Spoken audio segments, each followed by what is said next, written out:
piyesta at kanya-kanya na namang pakulo at paandar.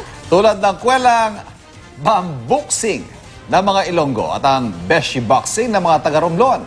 Yan ang pampagood vibes ni Aubrey Carampel. Ito ang boxing na hindi palakasan ng suntok ang labanan, kundi pagalingan ng balanse sa kawayan. Presenting ang bambuksing o bamboo boxing ng mga Ilonggo. Ang madulas, tumba.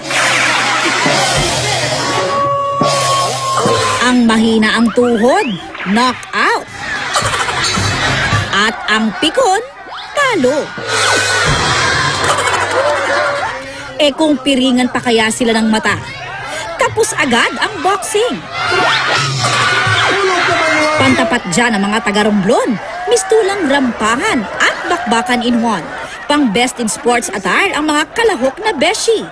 Pero ang mga suntok, parang kayang magpatumba ng barako.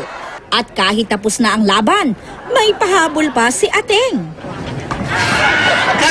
Ang lahat ng ito, bahagi ng pista. Katuwaan lang at walang pikunan. Aubrey Carampel, nakatutok 24 oras.